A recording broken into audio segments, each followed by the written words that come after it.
This is a true story. 4 divers finished a dive and returned to their boat, only to discover that one of them was missing. They quickly called for help.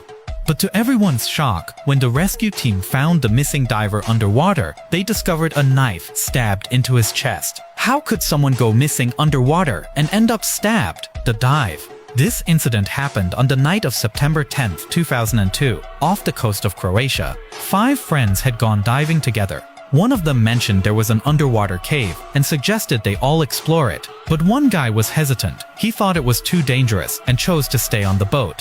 Around 9 p.m., the remaining 4 divers entered the water with their gear and found the cave entrance. The cave had 4 main zones: Ron Koch, the chimney, a vertical entryway, the shallow freeze, to the lower left, a complex passage to the right, and the deep freeze, the lowest, deepest area. As they went down the chimney zone, they realized it was deeper and larger than expected. Their equipment wasn't suited for such depths, so they decided to stop exploring and return.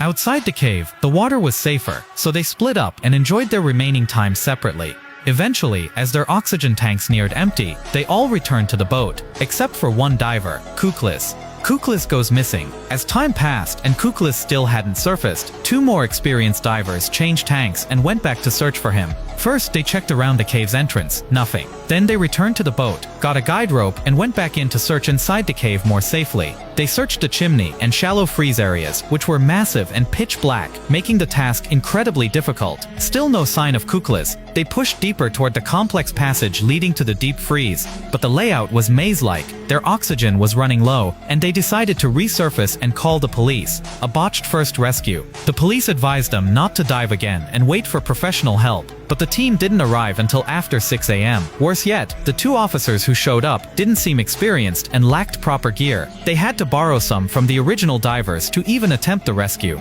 An hour later, one officer surfaced without Kuklis and appeared to have decompression sickness. He was rushed to a hospital. Another hour passed and the second officer never returned. Based on oxygen tank time estimates, it was likely he had died too. The police were called again. Eventually, a second, more experienced team was deployed. They found the missing officer in the shallow freeze area, far from his guide rope. He had gotten lost and run out of oxygen. Kuklis is found, and something's very wrong. Finally, they found Kuklis in the deepest part of the cave. To everyone's horror, he had a knife in his chest. This clearly wasn't a drowning, it looked like murder. The investigation. The 4 friends were all arrested. Each was interrogated separately and given polygraph tests. 2 showed unusual responses when asked about sensitive topics, but lie detector tests aren't considered evidence, so they were only marked as persons of interest. Investigators then checked each diver's depth recording device, like a black box for divers. It showed Kuklis kept diving deeper after the others turned back. While the group thought he was returning with them, he had silently gone deeper. He paused briefly in the chimney area, then swam down to 40 meters. He explored the passage and reached the deep freeze, then tried to return. At around 35 meters, the data showed erratic movement. He appeared lost.